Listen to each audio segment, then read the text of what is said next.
नमस्कार मंडळी, कसे आहात सगळे? मी स्वप्नील स्वागत करतो तुमच्या सर्वांचं माझ्या आजच्या व्लॉगमध्ये. तर मंडळी, आज आम्ही जाणार आहोत समुद्राच्या कुशीत वसलेल्या एका सुंदर देशामध्ये ज्याचं नाव आहे मॉरिशस.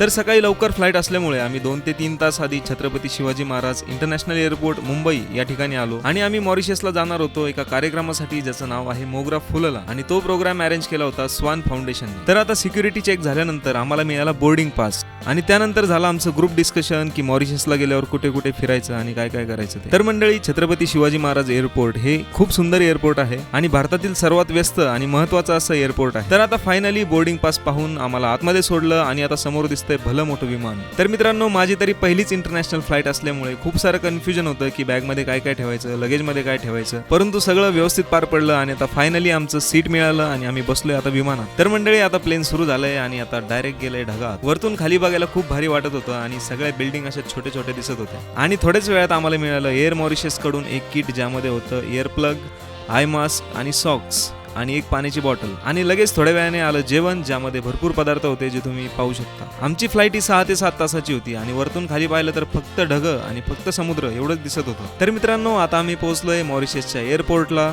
गणेश दादा, सन्मिता ताई आणि बाकी सगळी टीम. तर आता एअरपोर्टला पोहोचल्यानंतर आम्ही आमच्या बॅग्स वगैरे घेतल्या आणि या ठिकाणी बघा सुंदर असं डेकोरेशन केलं आहे. त्यानंतर आम्ही बाहेर पडलो, बसमध्ये बसलो. खूप छान असे रस्ते आहेत, खूप स्वच्छता आणि एकदम छान वातावरण आणि स्वच्छ आकाश. अप्रतिम निसर्ग लाभलेल्या या छोट्याशा देशामध्ये, छोट्याशा बेटावर पुढील 5 ते 6 दिवस आम्ही राहणार आहोत आणि या पुढील 5 ते 6 दिवसामध्ये होईल तेवढं निसर्ग सौंदर्य मी माझ्या व्हिडिओमधून तुम्हाला दाखवेलच. तर चला, आता आपण आलोय आपल्या हॉटेलला ज्याचं नाव आहे गोल्डन बीच. हॉटेलला पोहोचल्यानंतर आम्ही थोडा नाश्ता केला, लिंबू सरबत पिलं आणि आता मी तुम्हाला दाखवतोय हॉटेलचा व्ह्यू.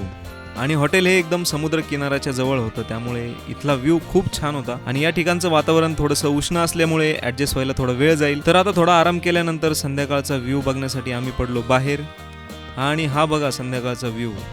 आणि त्यानंतर आम्ही आलो या ठिकाणच्या 150 वर्षापूर्वी बांधलेल्या विठ्ठल रुक्माईच्या मंदिरात. खरं तर विश्वास बसत नव्हता की या ठिकाणी ही विठ्ठलाचं मंदिर असेल. तर मंडळी, हा व्लॉग तुम्हाला कसा वाटला कमेंटमध्ये मला नक्की सांगा आणि याचा पुढचा पार्टही मी लवकर अपलोड करेल, तोही नक्की बघा. तर चला, भेटूयात पुढच्या व्हिडिओमध्ये. धन्यवाद.